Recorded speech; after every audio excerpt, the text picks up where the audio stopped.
Welcome to the Old Patrol HQ podcast. I'm your host, Gil Maza, Class 313 out of San Diego Sector. Old Patrol HQ is dedicated to honoring the history, heritage, and legacy of the United States Border Patrol, with a few shenanigans along the way. Today, we have an extraordinary guest whose personal journey embodies the American dream while fueling a fierce passion for secure borders, legal immigration, and the rule of law, especially under President Trump's bold enforcement agenda. Please welcome Yovana Alvarez. Born in Mexico City and raised as an only child, Yovana's early life was marked by tragedy when, at age 7, her father, a dedicated detective with the Judicial Police in Mexico, was assassinated. That profound loss exposed her young eyes to the realities of justice and law enforcement. In 1989, her family legally immigrated to Chicago, where she quickly adapted, embraced American culture, learned English through diverse friendships, and built a distinguished 23-year career in higher education, holding degrees in paralegal studies, organizational leadership, and post-secondary education. But Yovana's story is also one of deep gratitude and unwavering patriotism toward the United States, the country that gave her the opportunity, safety, and a true home. A proud conservative shaped by tradition, ethical values, and personal responsibility. She is outspoken in her support for President Trump and his administration's assertive immigration enforcement policies. Living in Chicago, she's witnessed what she sees as local leadership's negligence in supporting illegal immigration at the expense of the citizens. When President Trump ramped up federal enforcement, it ignited hope in her, hope that the laws would finally be upheld. That's when one remarkable leader stood out to her, U.S. Border Patrol Commander Greg Bovino. Leading high-profile, high-stakes operations nationwide to remove criminal illegal aliens and secure our communities, Chief Bovino's unmatched discipline, commitment, communication skills, and emotional intelligence have earned Yovana's profound admiration. Facing intense challenges, hostility, and even threats, he presses forward with extraordinary resolve. In her words, only someone truly superhuman could achieve what he does. She proudly calls him Superman and declares herself his #1 supporter. It is a privilege to have such a dedicated patriot and Trump's immigration enforcement champion exclusively on Old Patrol HQ. Now, let's turn and burn. Good morning, Yovana, and welcome to the Old Patrol HQ podcast. Good morning, Gil. Honored to be here. Well, what are we doing here on Christmas Day? We're chatting, we're talking about topics that we both really like, and I think we both have a lot to say about. I agree with that. The reason I invited you onto this podcast is because I've seen your passion at work, at online for sharing your views, and of course, your undying passion for all the work that Chief Bovino is doing. So we'll talk a little bit about that later. But I'd like to start out with you giving us just a little background on yourself and, how you grew up and what kind of experiences kind of shaped the person that you are today. Okay, sure. Actually, I was born in Mexico City. Mm-hmm. I came to Chicago when I was 12, and I never thought that I was going to be here. The reason why I came is because my mom remarried and her husband was here. So we ended up here, and I was very resistant at the beginning. I wasn't a fan of, I think I had a happy life in Mexico. So I never thought of leaving, never thought of starting anything new. So my mom, knowing me, knowing how stubborn I was, even if I was 12, side note, I traveled with the Mexican legal code on my case. Yeah. Because I was convinced that I was going to find a way to go back without my mom's authorization. So since then, I can see that I had a little inclination on political views, readings, all that stuff, even if I was only 12. Where did you end up in the United States when you first came in? Where did Chicago. You? Oh, Chicago. So you've been here that whole time? You've been there then? No, once I was able to move around, I was in Texas, in San Antonio for a little bit. And I also was in Vegas. Gotcha. And, both times I ended up coming back to Chicago. So Chicago's home. Okay, please continue. Sure. Going back to my arrival to Chicago, I'm an only child. Let's say that. So my mom didn't have anyone else to be watching but me. So she knew of my intentions, and the first thing that she did was enrolling me in school. So I was here for 2 weeks when I was already in school. And I think that was a huge push for me to embrace the culture and understand what I was and basically start enjoying my life here. And I was in 7th grade. So it was a totally different atmosphere than what I was used to in Mexico, just the dynamics, the structure of the school, everything. But it was a pleasant experience. So I think I started doing great since day one. I started on Valentine's Day, so it was kind of cute that everybody was giving me Valentines and candy. So it was a very nice welcome. And after that, I just kept going straight. I was very, very lucky, very fortunate because since the very beginning in my school journey, I was in the academic Olympics back at that time.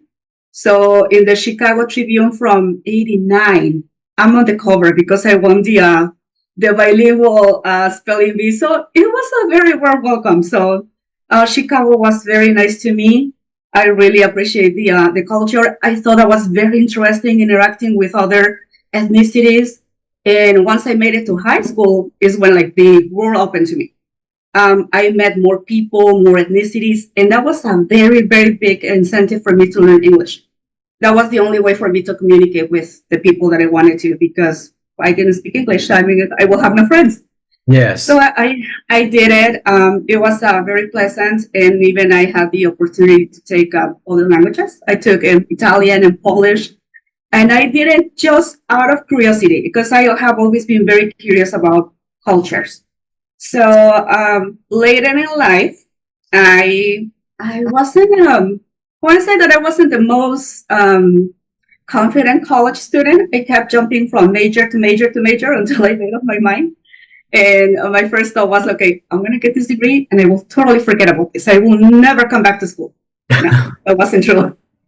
That was a lie. So I kept going and going. I got an associate's degree as a paralegal because I've been always attracted to law. And I thought, well, I'll give it a try as a paralegal and see how much I like it. And if I do, I'll go to law school. Didn't happen. I like the law, but I didn't like the environment. So I ended up going back to school to get my bachelor's. And I just got a very general bachelor's degree that will just help me to get into grad school. And after that, I just got very, very passionate about higher education. That's what I'm still. Okay. So I got my master's degree in higher and post-secondary education. And I've been working in that industry for the past 23 years, I believe. 23 years. And so what is your job title right now? Right now, I'm a licensing and accreditation analyst. Okay. But I've been in compliance, I've been in regulatory operations, I've been both at the campus and the corporate level. So it's just my work. I really like it. I gave up the idea of law school because of that. And actually, my job involves a lot of legal research too. So I actually never left the planet. So I get the feeling I'm not going to be intellectually up to this conversation. Oh, please, Gil. I made a comment before that I say I would love to see you giving a college lecture. I think it will be one of the most interesting ones. Well, I appreciate that very much. So talk a little bit about what particular values growing up stuck with you and form what you believe and think today. Because even in your career and in your work environment, I can imagine that not everybody lines up with what you believe, and so that I want to hear a little bit about that. But what are the values that the strongest values growing up that shape what you think, what you believe now? Thank you. And I really appreciate that question because I think that will let you know why I'm doing what I'm doing. First of all, my father, my dad, he was a detective in Mexico. And unfortunately, he was killed when I was 7. So even if I was only 7, I got to know about what he did. I hear many conversations about, I was a little kid and I understood what was a legal suit. I understood what was the difference between a commander and an officer. So I kind of had a little knowledge on that. And after my dad's assassination, there was a huge turmoil, media involved, lots of court hearings because he was a detective, and that kind of wake up something on me that I'm more interested in knowing why things were happening. I think my legal curiosity started over there. That was number one. Yovana, Yes. what was his name so that we can, honor him a little bit? Oh, thank you. I really appreciate it. His name is Jorge Antonio Alvarez. Jorge Antonio Alvarez, Alvarez. detective in Mexico City?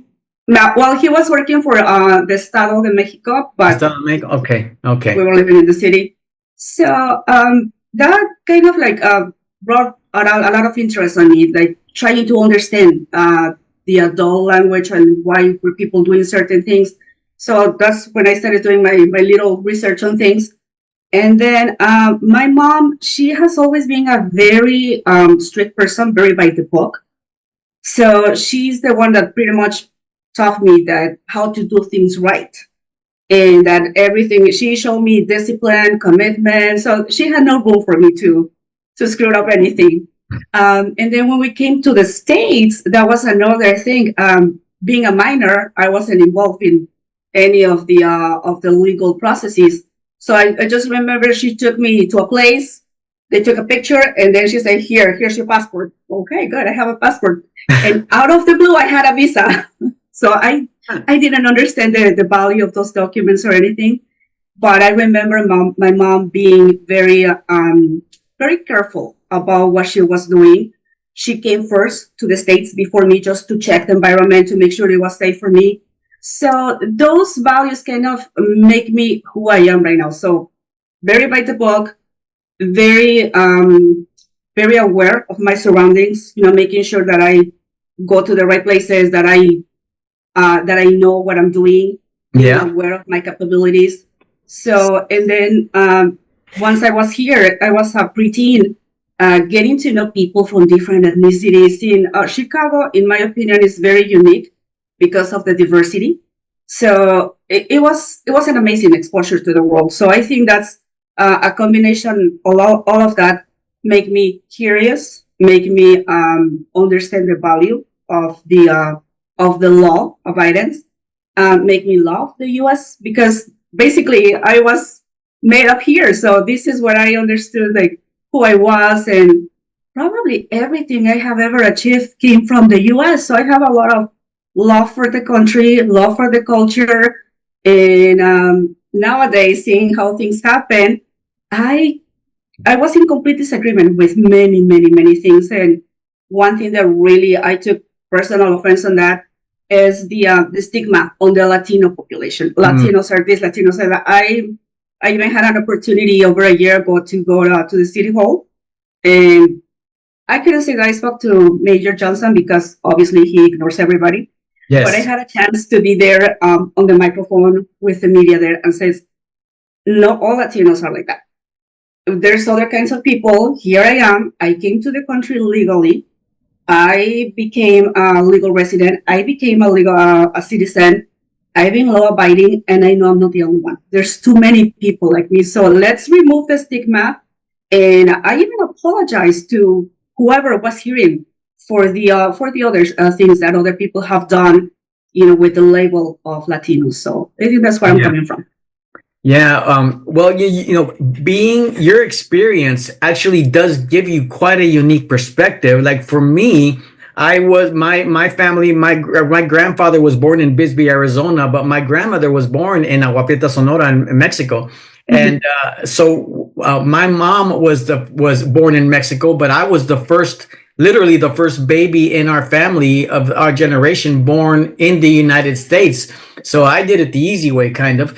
But so I never had to think about that before. But you do bring a unique perspective, and the I guess the more tragic thing is people like you are looked down on for doing it right, but not just doing it right or legally, but speaking out against the illegal aspect of it, because it is people like you and even like me that resent people breaking ahead of the line. That's the definition of unfairness.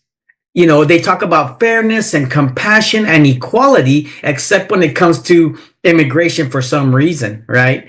And so I can see how a lot of what you post makes a lot of sense, And so you have shared a lot of your personal passion online for what you believe in.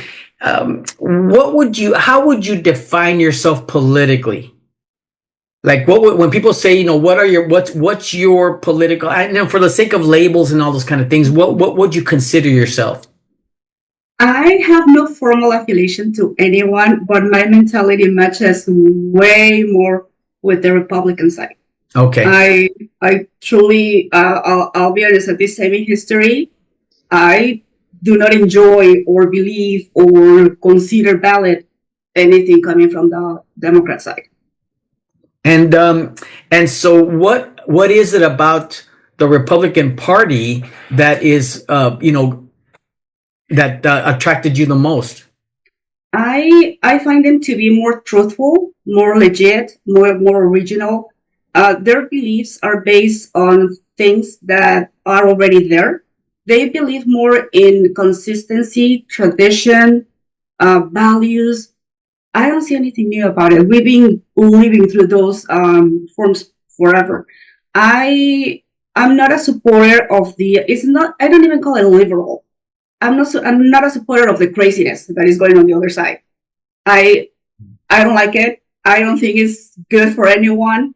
And I think I experienced that on firsthand because in a previous job, I was working for a very large medical institution in Chicago. They get tremendous funding from the Democratic Party, of course, Chicago being a blue city. Of course. And I'm confident. I mean, I cannot prove that legally, but I know that happened. That I got in trouble there for expressing my political views because I was completely opposite to whatever was happening there. Just to give you an example, in our badges, we had to carry an extra card specifying our preferred pronoun. Oh. And that was insane. I don't have time to read people's labels. How can I say, I need something, but let me see if you're a she or a him or a something. Yeah, it makes no sense. They even made it an HR rule that if you call someone the wrong pronoun, it will be a matter of discipline. I don't care how people want to feel. So, those kinds of things, I don't believe in that craziness. I think it's a waste of time. I think it's a waste of resources and everything. So on the Republican side, I see value. I see a structure. I see more focus on, okay, we're not worried about people trying to change genders or we're not worried about people thinking who's blue, who's purple, and who's yellow. We're just more concerned about making the country work, making the economy grow. So my mind is more matching to that mentality than let's try to make everything new and everything crazy. Yes, and that's the part that I agree with you 100% because it's not just about you and I. We have to think about the future generations and what's going to be good for everybody.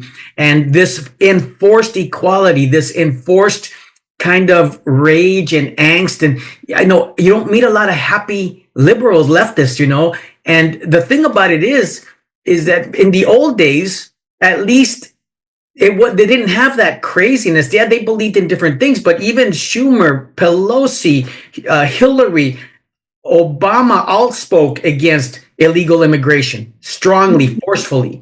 Biden even spoke about blowing up vessels that bringing drugs into the country, narco terrorists, right? And they all spoke about how the tariffs were destroying our country even back decades ago. And finally, one man comes in and has the guts to stand up to all that and actually make a difference that's going to preserve the next generation and the one after that, and perhaps get to the point, if Donald Trump is right, that the tariffs are going to replace much of the tax burden of Americans, to the point where now the tariffs are responsible for giving our soldiers $1,776 bump in pay from the tariffs, not from, they didn't take it from the housing allowance like the lies, but That's where the enforced equality is so skewed, isn't it? Absolutely, absolutely. Now you're touching a really interesting point. Again, speaking about my work experience, at some point in life, I was a verifying official for veterans in a college. Mm-hmm. And I got to learn a lot about them, a lot. And after working with them, after learning what they go through, I even took some workshops with Veterans Department to learn more about the services that they need. They do a lot for us. Anyone involved, in my opinion, anyone involved in the military, in law enforcement, they deserve a lot of respect to begin with.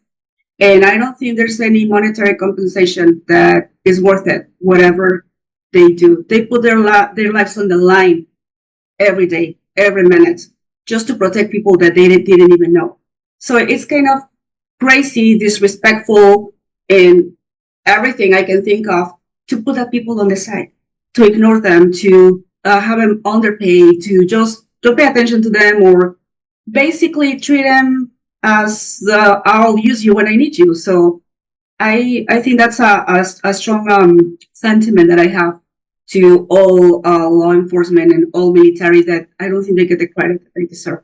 Well, if we talk about Chicago, we're pretty much going to be able to talk about New York, and so we'll focus on that. In Chicago alone, this mayor, this governor has taken billions of dollars that they promised the minorities in Chicago, the Black people community, the Mexican community, they are so concerned, they say, for the minorities in our country, yet they took the money that should have gone to them to help them for illegal aliens, right? We're at almost $500 billion across the country every year we spend on illegals. So the lie that they're bringing in more money than they take is just ridiculous. And not only that, but 25 years ago, the majority of them, and I worked on the border, the majority of them they'd want to come to work.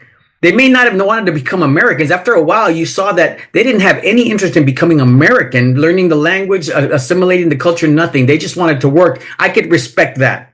But after a while, it got to the point where now it's completely lopsided. It's completely lopsided. And yet these politicians consider the illegal alien, which is almost up to over 50 million now, thanks to Joe Biden. I mean, he didn't start the problem, but collectively to this point, we have over 50 million illegal aliens present in the country today. The resources that have been dedicated to them blatantly in medical, education, even school, college loans, even preference at work, house loans, things like that. How is that equal when the liberal left tells us that we're not experiencing the American dream here in America, yet they seem to want to convince us that as soon as you jump the border fence, you're experiencing the American dream?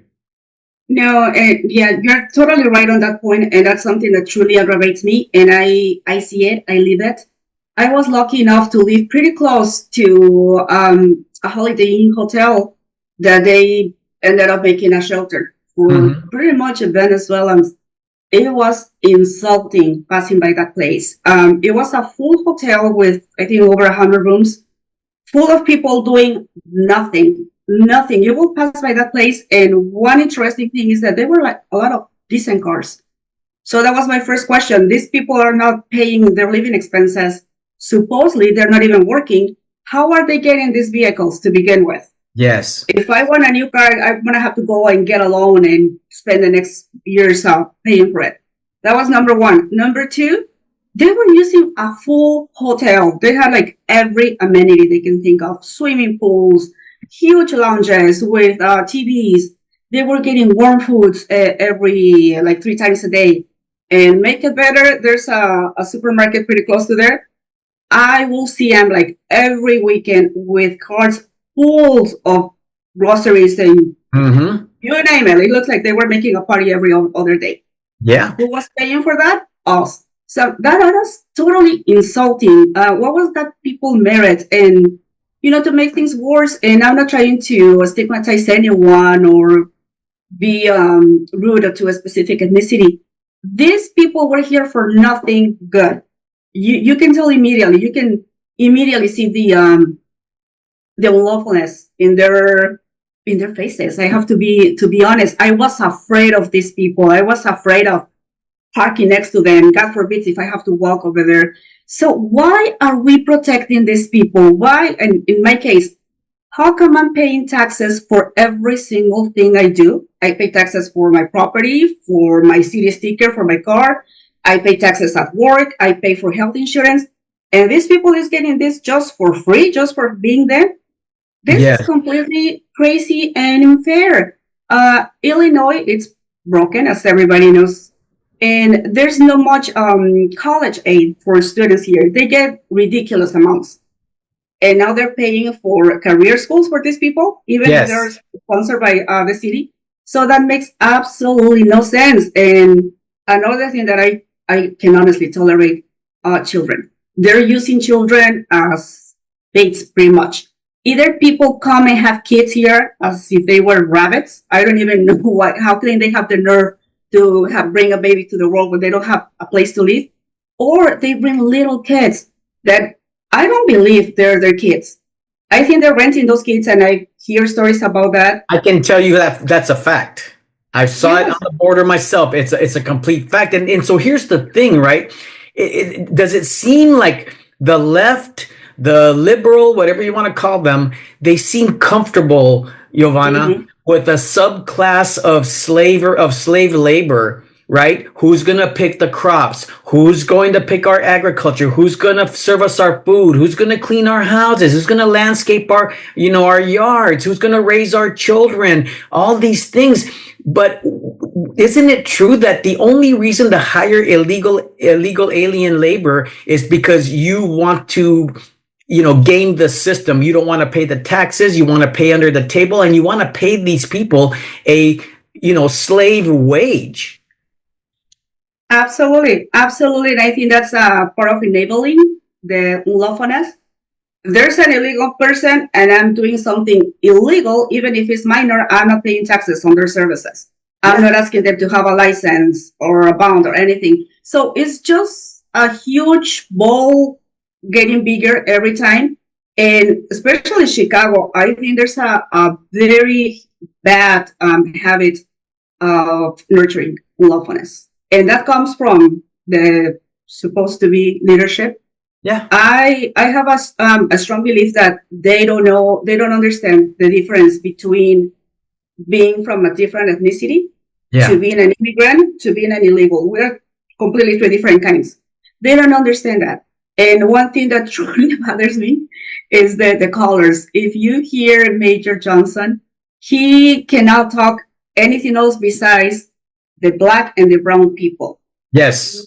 What on earth is that? I mean, and they're dictating a narrative, and I'm sorry, it's very unfortunate because there's a lot of people here, and I will evoke Chief Obino's words, weak mentalities, or in my opinion, there's a lot of people with minimum schooling among the Latino population, so they will believe everything they hear.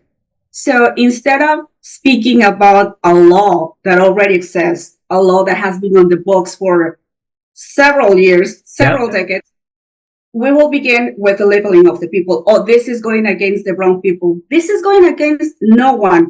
I mean, I feel very offended about the amount of taxes that I pay, and no one is paying attention to me. So what's the difference? Yeah, right. So because you're the wrong side of the aisle. That's why, because Black Lives Matter, unless they're politically different than their beliefs, lives don't matter to them. Only politically expedient lives matter. Another point I want to make about that is that it seems like the left does not believe or understand the human trafficking side of this. Those hundreds of thousands of children that ended up in places where they are either being sold, babies sold for sex, men and women, adults sold for sex, slave labor, all these things. It seems like get across the border. Let's get your name so we can put you on an illegal voting ballot. And then we don't care what happens to you. You could be used for sex. You could be exploited. They don't even celebrate, Yovana. They don't even celebrate when the Trump administration through DHS, Kristi Noem, fines 20, 30, 50, 100 kids. The media doesn't even celebrate that. So are they really for the downtrodden? Are they the party of compassion, or what are they really after? To me, they're the party of making things fake. They just make a lot of they're full of fakeness.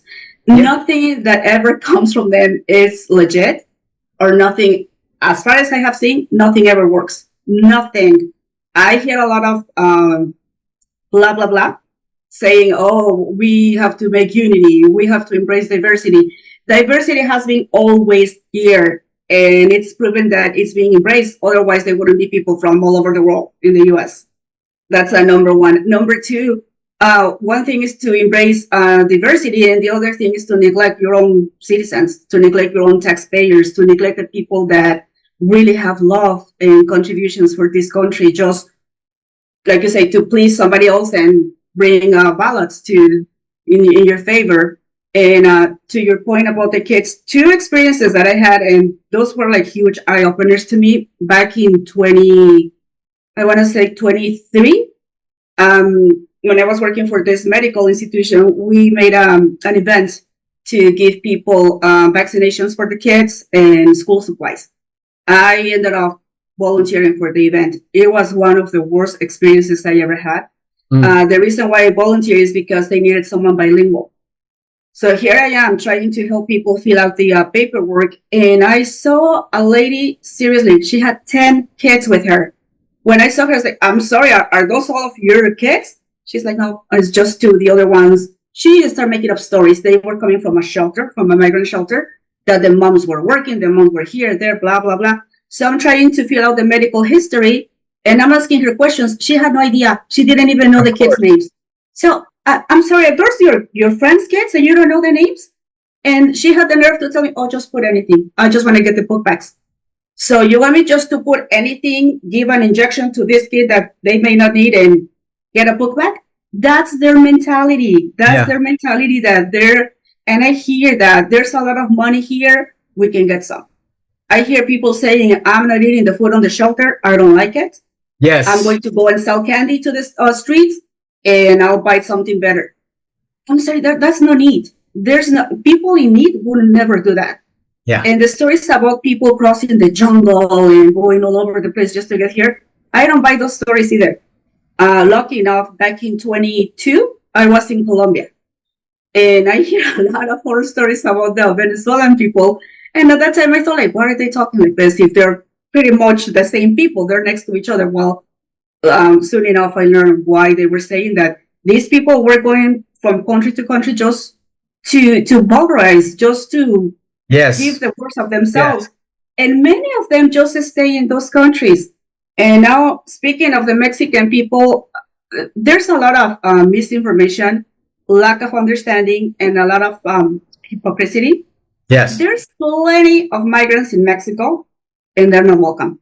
They're very mistreated. Yes. What are they talking about? If any of us will do one similar thing here, we'll be in jail. So no, it's a very silly game. Well, Yovana, think about, one of the things you were saying, and every time I get on social media, the first thing that pops into my feed for some reason is another U.S. citizen's disappeared and deported. Another U.S. citizen. But the way they define U.S. citizen, Yovana, all the effort you made to get to do it right. There are people that have been pushed back 10, 15, 20 years in line because of the people who jumped the line ahead of them. Over 50 million jumped the line ahead of them and immediately began to get, taxpayer benefits. You know that, I know you understand this, right? If you come here legally from another country and you become a public charge, that is immediately deportable. Immediately. There's no due process. We don't need, if you're present here illegally in this country right now, no matter how many years you've been here, you have no due process coming. You are deportable immediately, right? But the insulting thing, and you use this word quite a bit, is that to the left, to the Democrat leadership here now, not before, but now for some reason, whether you are born here as an American or you jump the fence, to them, you are a U.S. citizen immediately. And so, but they're a favored class.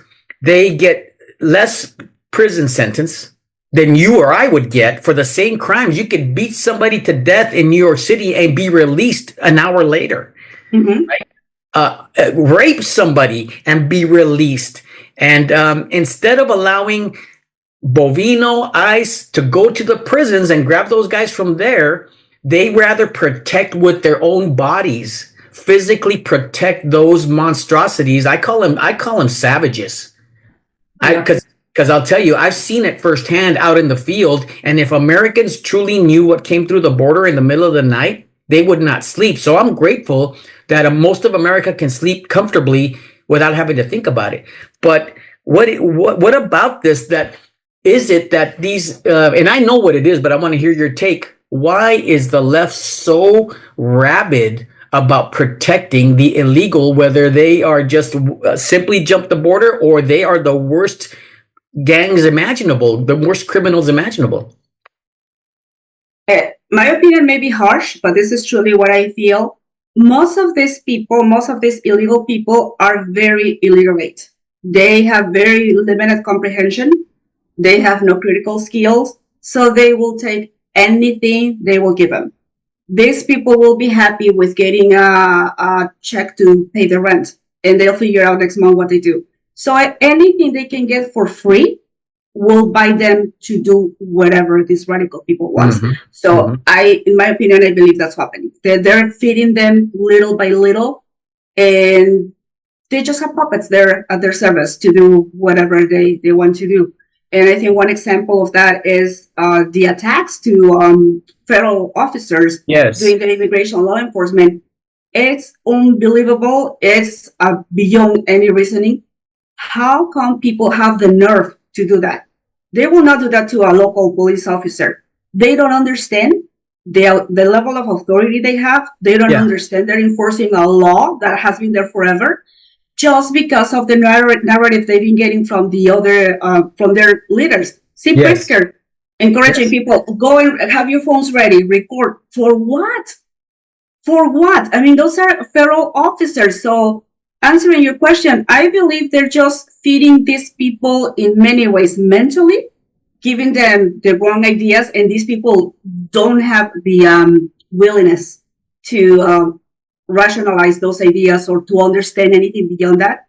And also they're fulfilling their basic needs. So here, pay for my rent, sure, I'll vote for you. Give me food stamps, I'll put your name on my window. That's pretty much. Unfortunately, that spreads to America. They've trained American people to be that dependent as well. You know, but also, the thing about it is that the reality is that illegals were already counted in the last census, which allowed many seats in favor of the Democrats to be allotted to the Democrats, right? That's completely, the electoral is completely lopsided. And now imagine in 2031, I think is the next census, when they count these other 50 million, who do you think that benefits 100% without a doubt? And so I do believe that they want these people counted, and that's why they fight for every last one, even if they're worst of the worst, MS-13 and things like that. So with that, let's get to talking about one of our favorite people in this country and what they're doing, right? What caught your attention with Bovino? What was the first thing that caught your attention about him, and why are you his number one fan? Oh, thank you. Thank you for the recognition. It's public. I'm the number one. Well, first, I was very excited when I was super excited hearing President Trump was coming back to the White House. I'll say that he's my second favorite person. So okay. And I was very happy hearing he was coming back. I was very excited about the immigration law enforcement that he wanted to do because it was highly needed. And then when I Here, they were in Chicago. I was very curious about what was going to happen because, like I said, I saw that was highly needed. And that's how I got to see Chief Bobino. And since I saw him, he is super charming. He outshines in the middle of everyone. And he, like, I keep calling him Superman Bobino because he is one of a kind. His communication skills are perfect. I cannot say anything beyond that word. I saw him in the news doing the raids, and wow. I mean, and his just his body language speaks a lot. Very confident, very strong, and you can see that he knew what he was doing. And when even with his crooked teeth and his bad haircut, I like the haircut. I really like it. Those are his words, not mine, by the way. I remember that. And you know what? There's people with crooked minds, and that's like way worse. So yeah, agreed 100%. So the difference between the Otto Penn administration, right? Because it's not Biden, it wasn't Kamala. We don't know who it was in 4 years, the most unconstitutional presidency in the history of our country, because we don't even know who was in charge, Yovana. Those 4 years, we don't know. I call it the greatest and deadliest taxpayer-funded illegal alien invasion and border security breach in the history of our country, because all these international gangs now have a foothold in every city in America. And all of a sudden, when the Trump administration comes in, I didn't think Kristi Noem was a good choice, to be honest with you. And she's turned out to be fabulous, fantastic, amazing. In fact, in many ways, the person I wasn't expecting. But we still had a mindset inside DHS, CBP, and even ICE to do things the way we were doing them before. And then all of a sudden, this salty SOB out of El Centro, right, comes on the scene like a freaking freight train. And I'll tell you, that wasn't just a gut punch to America. That wasn't just a gut punch to the sanctuary cities. I think he took the Border Patrol by surprise. He took CBP, DHS, and ICE by surprise. Mm-hmm. And so you've seen what he's doing out there. And many of our fellow Mexicans, fellow Latinos would say, how can you support that, Yovana? How could you possibly support that? You have to be brainless not to do it. You have to really be brainless, and you have to be non-human not to support that. Chief Bobino is very humane. I've seen that. I've seen recordings when people are already detained and he's asking them questions. He is very humane. I have never seen him mistreating anyone or speaking in an offensive way. He gives such an encouragement to his officers. I can see the leadership on him. That's true leadership. And I'm very critical on those things. And when I started to see him and understand what he was doing, I was shocked. I was like, where did he came from? Where did he came from? And whoever had the idea to assign him to this mission made the best idea ever. Well, he had to bypass, I'll tell you this right now, he had to bypass his own management, top management, and bypass CBP management to get to DHS. And we can credit Kristi Noem. Mm-hmm. Nobody else, Kristi Noem and Donald Trump, for allowing him to do that, because would you be surprised to know that there's a huge majority within those departments that don't want him doing what he's doing right now? I will be surprised, and I will be very upset, because do they have a better option? Because I have never seen that. In the past several years that I've been living in this country, I have never seen anyone like him. And like I said, the power of decision that he has, he's very determined. Chief Bobino, I have never seen him hesitating on anything, neither on the field, neither when he's speaking, nothing. I don't know one thing that I can see clearly on him is discipline. You can see the discipline on him. He's very disciplined, very committed, and he is in an excellent shape mentally and physically. I can see him leading those agents, even if, there's agents around him, and all the craziness that happened in Chicago, it was not breaking, especially the latest attack. And that's something that he made a comment on your podcast. It was horrible. It was a terrorist attack, basically. And one thing that really caught my attention, they know what they're doing. They're not just picking up people randomly. On that day, on that attack, they detained a cartel person. Yeah. And how coincidental that they're detaining a cartel person and then everybody's coming against them.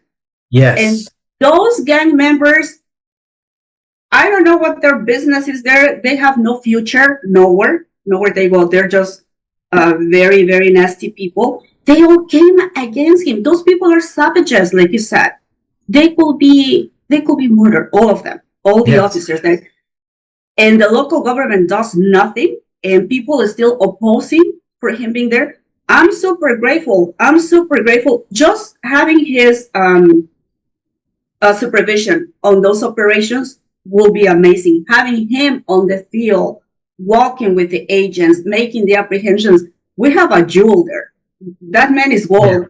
Why is anyone opposing to that? If whoever is opposing to that decision or to whatever he's doing, they have an issue with the entire country. They have an issue with legality. I'll tell you what it is, and I'm going to start hammering this starting after January 1st, after the new year, and that is that you have a good old boy system of individuals who have profited from they took advantage of this Biden alien invasion monstrosity, lined their pockets, and they got government contracts were going out like it was candy. Mm-hmm. And so many people, and now they have to protect the status quo.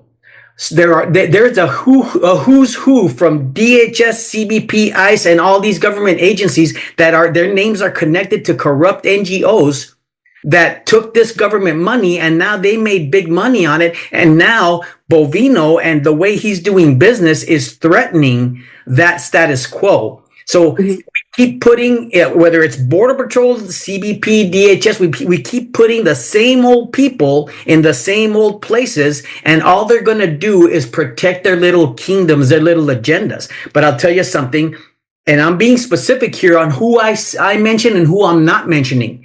Mm-hmm.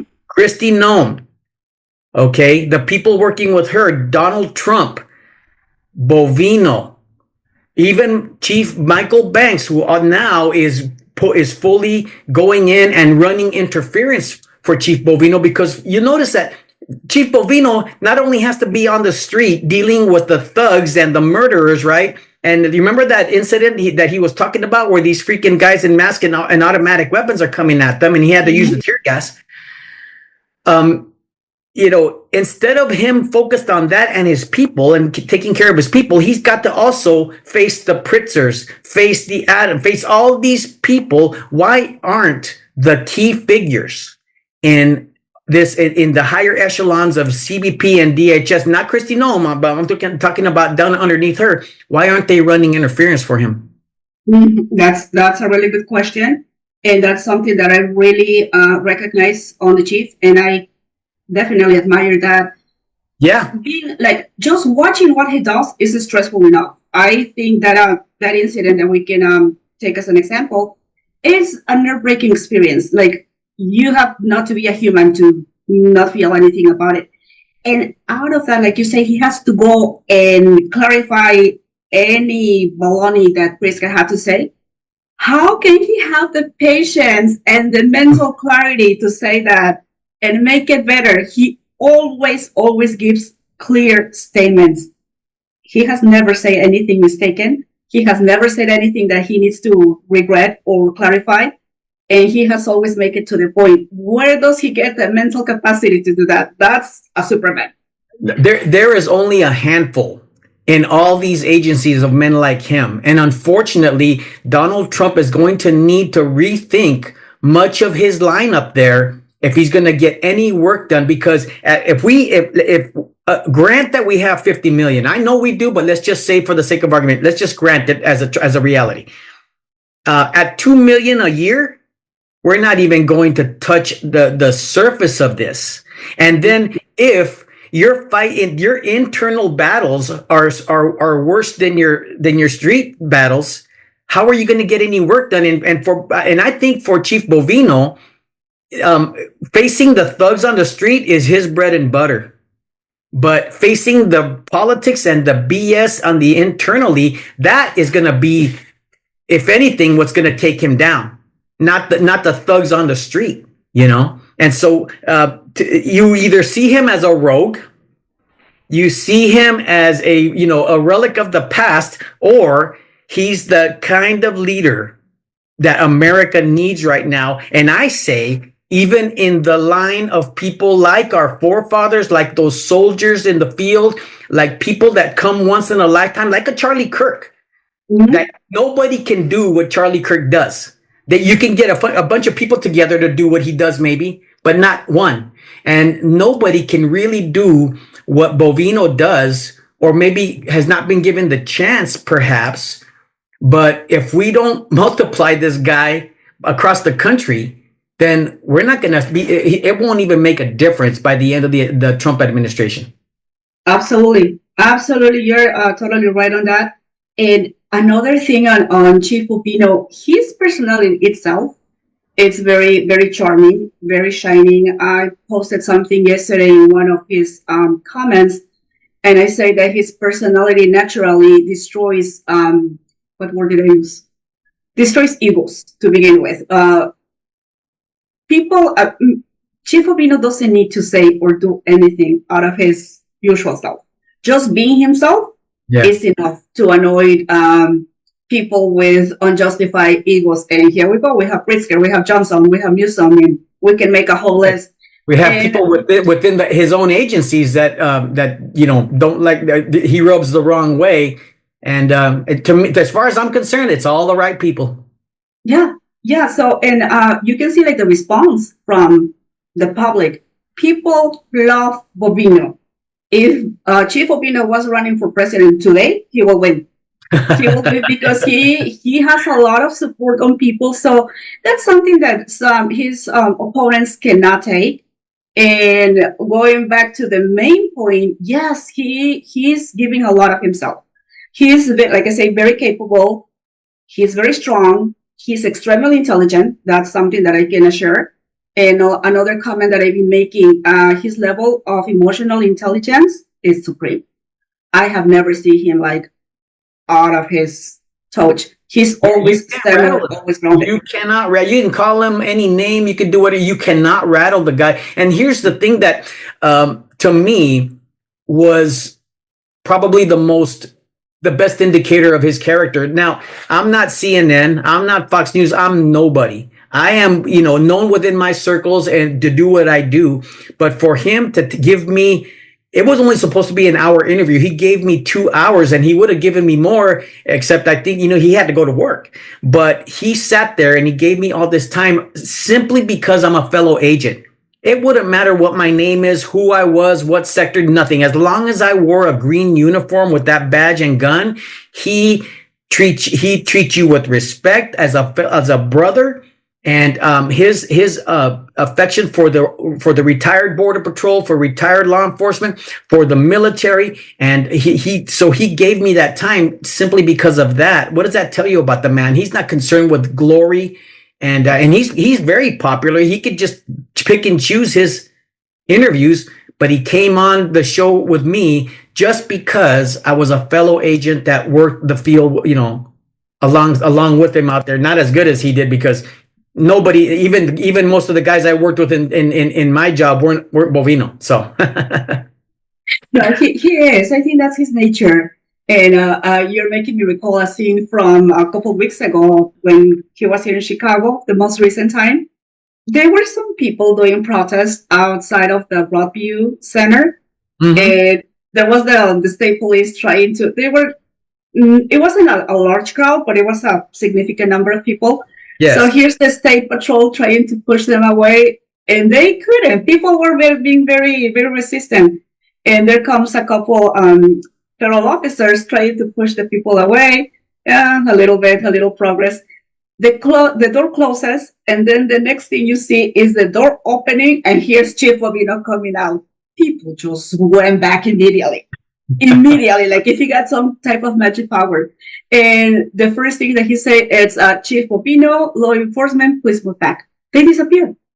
I'm like, wow. Yeah. So he's decision, he's very powerful, and I say powerful in a way that when he does things, they happen. He knows, he sees his targets. He's very strategic. Yeah, very, very strategic. Throughout leadership that I've seen so far, even in this Trump administration, I haven't seen that type of grit and courage and leadership and just the drive he has, right? But I want to circle back to something you said earlier, about moving forward in this whole situation. So, what do you want? What would you like to see in the next 3 years from starting with Trump on down? What would you like to see as far as immigration efforts, enforcement efforts moving forward? That's a really good question. And that will be like my Santa Claus wish list. From President Trump, I would like to see consistency. I think he's in a very good path. He just needs to keep going and don't get distracted with other things. Don't get defeated. Just keep going, no matter how many obstacles come on the way. A good contributor, in my opinion, is J.D. Vance. He's very strong as well. So I would like to see him getting more involved in these operations. He was very, he made a note in the past days for training with the Marines, I believe, or he was training with someone. Yeah. Can he just get closer to immigration law enforcement? I would love to see him more involved. Christie, I think Christie is fantastic. I think she's a very strong woman, very intelligent. Yeah. Side note, nothing to do with those crazy liberal women. Christie is the example of what a true female leader looks like. And other people, Tom Hammond. Tom Hammond is an interesting character. I believe he has the experience, he has the knowledge, but he needs to either take more action or change his narrative. In TV, he looks great. It's interesting, it's encouraging what he says, but he needs to move on. I am so glad you said that, because like you said, he got the right words and everything else like that. But I'm having a little bit, and I don't want to, poke the bear here, because I respect and admire Tom Homan, and he's a much more accomplished man than I'll ever be and all that. But I haven't seen a lot of support for him publicly for Bovino.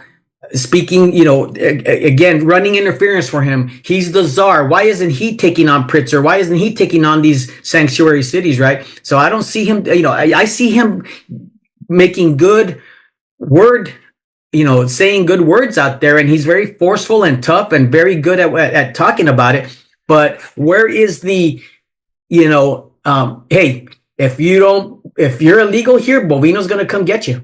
We're going to come get you. And he doesn't even mention him by name, not once publicly. So I'm just curious. And then we have a CBP commissioner also that has not bothered to even mention him once. And again, another very well-respected man. I would never, on purpose go out of my way to speak against him, but I don't see him endorsing Bovino's efforts as well. So my question is, and you brought it up earlier, and I want to circle around to that. If these men are not for the type of enforcement Bovino is doing, then what is the alternative other than the status quo? For decades, we've been playing a game. This has been an immigration game to a lot of these guys, and now they're in high positions. They've all gotten the titles and everything they've always wanted. Okay. And it's like, what's your alternative then? If you don't want to see mass deportations and you don't want to see Bovino type enforcement, then what's your alternative? And I promise you, their alternative is nothing. Because everybody that says, I want to see that too, but they're not doing it the right way. Well, most of those people aren't doing anything. Right. So then what do you think? And what do you think about that? Right. What do those people that are detractors, what do they bring to the table? What do they offer then? They're offering nothing. They're just taking space, basically, space and time. And if I had the power to intervene or say something, the two things that I will do first, I will go straight to Christie and skip a few people in between. Christy knows Chief Opino. One of the times when she was here in Chicago, she was giving an interview and she was referring to him all the time. So she knows what he does. Yes. And I feel that she is very confident about his accomplishments and his goals. So I will go straight to Christy and skip a few people in between because, in my opinion, Christy and Chief Opino are on the same line. They have kind of similar goals and they understand each other's paths, and I think they can connect their goals and achieve something similar. That's why he's doing what he's doing, because of that, you know. Absolutely. And those people in between, they can keep their reputations, they can keep their titles, whatever they want, but just don't interfere because just they're get not the hell out of the way. Exactly. They're not contributing on anything, and we have no time. This is getting critical. And one thing that I almost forget to mention on President Trump, I think he needs to be a little bit more strict. And there's no room for questions or opinions or anything. We don't question the law. We follow the law. What kind of example are we giving, allowing these blue states people, these sanctuaries, cities, states, whatever they are, giving opinions and contradicting the law? That's not the way to do things. Like I said before, probably my example is like the worst, but that's the one that I can find. Yeah.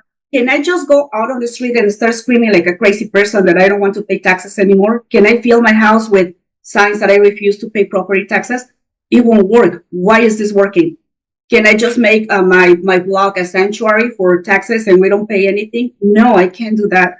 Why are we allowing that? And I understand they're respecting the freedom of speech and the state's independence, but seems to be that people are forgetting that those states are part of the union. They're not independent states.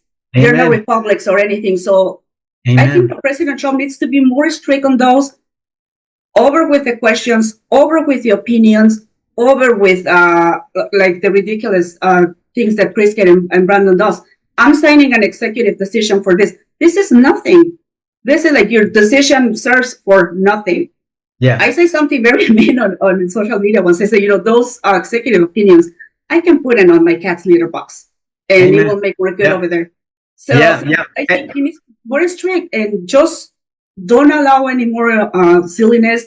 This is what it is. Either you do it or you face the consequences. Yeah, he's got to get serious because, and again, why didn't the Biden administration then change the law? Why didn't he grant amnesty to all the millions he allowed in then and once and for all? Why didn't he, put into law any of these things or anything? And now that Trump has come in and is doing what's on the books.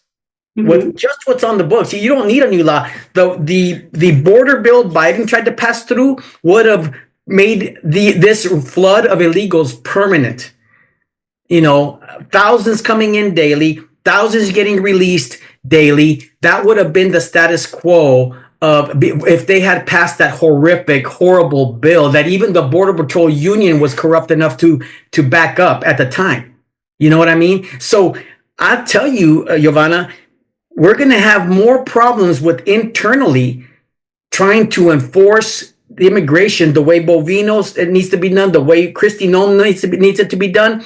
But we're going to have more obstacles from within than we are from the streets and that's the part that worries me the most in the next coming year. I agree with that, and that's pretty concerning. And another thing that needs to happen soon, but if not immediately, they need to change Chief Opino's title and his level of authority. I don't believe it's necessary for him to go about all those hoops and loops trying to get things done. It's kind of one thing that I find interesting, Commander at Large. At large is interesting. Yes. What does it mean? So in my perception is at large means you're involved in everything, but you don't make the decision. And I don't think that's the right way to do it. I think he needs more executive power. He needs more, he doesn't need to go through so many people to get things done. And it's kind of crazy and very, very sad that he has great ideas and those ideas don't progress because there's some people stopping those. So I think when I say go straight to Christy, he needs to be, if not promoted, because I don't think he needs a promotion. I think people gave him already the promotion that he deserves. Yeah. So no one, who cares? What are they calling him? He is more popular and supported than many other people, but he needs to have more executive power. So if you could wave your wand and put Bovino in the perfect position from the presidency on down, where would you strategically place him that you think we would get the best immigration enforcement bang for our buck? He will be the border czar. He will take again, Tom has a great experience, great knowledge, but I think his contributions are already done. And we can continue keeping him as a consultant or anything. But I think Chief Bovino as a border czar will be fantastic. Well, as a 25-year veteran of the Border Patrol, I could not agree with you more.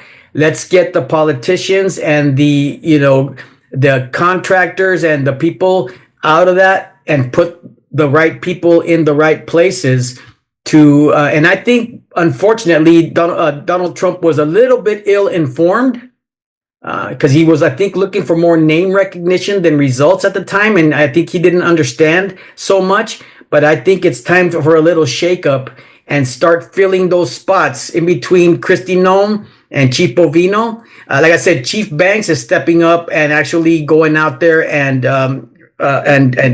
backing up Chief Bovino, providing resources, doing the best he can. But he also is limited. I think it's time to really shake things up. So otherwise, we're not going to see much. And until law gets written that sanction, well, we already have laws that sanction employers. We just have to enforce them. Let's sour the milk. The only way you're going to get rid of 50 million people by the end of this, Yovana, is if there's no longer any benefit in this society without legal immigration, without legal IDs, without legal, you know what I mean? And that includes voting, and we could talk about all those other subjects too as well. But we're at a good hour, and I'll tell you what, I anticipated we were going to have a good talk, but it actually has exceeded all my expectations. Thank you, Gil. I truly appreciate it. It's great knowing you. Thank you so much for answering my post and for following some of my conversations. I've been learning a lot from you, and I feel privileged of speaking to you and getting to know more about Border Patrol and immigration law enforcement, and of course, my favorite person, Chief Bovino. Of course. I will also say the same thing. I think we're going to be more co-workers throughout the next years because the work is just starting. I think people thought once we elected Donald Trump, we could rest easy, but there's no resting easy. We have to continue to work and to make sure these things get done. But I think we're going to be great co-workers and partners in going forward. And if we end up starting the first chapter of the Gregory K for Kick-Ass Bovino out there, then I take it that you will take the first nomination as president. Oh, absolutely. I'm all for it. Okay, I will close with giving you the last word and anything you'd like to say to Chief Bovino before we go, because he's going to see this podcast. Oh, wow. Well, Chief, I'm your number one fan. No matter whatever people say, I'm the number one. I'm looking forward to seeing you in Chicago or somewhere. I will find you for sure. And please take care of yourself. Please continue encouraging your agents. We love you. We need you. We appreciate you. And we're very, very fortunate to have you. Amen. And when you get to meet him, you'll have some apparel to wear when you see him. Did you get it yet? No, I haven't. Okay. I haven't. But yeah, maybe in the next few days, but I sent you a few little goodies, and let's just say when you see him, you will be properly attired. Thank you so much. And I will make sure for that to happen. All right. Well, God bless. Merry Christmas. And enjoy your time off until it's time for you to go back to work, and Happy New Year as well. Thank you, Gil. My pleasure, and same to you and your family. All right. God bless. Take care. Bye-bye. This concludes another powerful episode of O Patrol HQ with our remarkable guest, Yovana Alvarez. Yovana, thank you for your inspiring story, your unapologetic love for this country, and your passionate support for the brave men and women on the Mean Green Line. It was truly an honor to have you on my program. If this episode moved you, motivated you, or simply reminded you why we fight for the safety and security for all Americans and to enforce the rule of law, don't keep it to yourself. Share it far and wide. You can watch or listen to the full interview and catch exclusive clips on all our platforms. Look for Old Patrol HQ on X, Facebook, and Instagram. Be sure to subscribe to our YouTube and Rumble channels for every new episode. Hit that notification bell so you never miss an episode. For deeper dives, written articles, and exclusive updates, subscribe to our Substack page today. Thank you for tuning in to Old Patrol HQ. Stay proud, stay vigilant, and keep supporting those who defend our nation's sovereignty, the Mean Green, and all the other agencies, both federal and local, that support the front lines. This is Old Patrol HQ. Honor first, honor always, or no honor at all.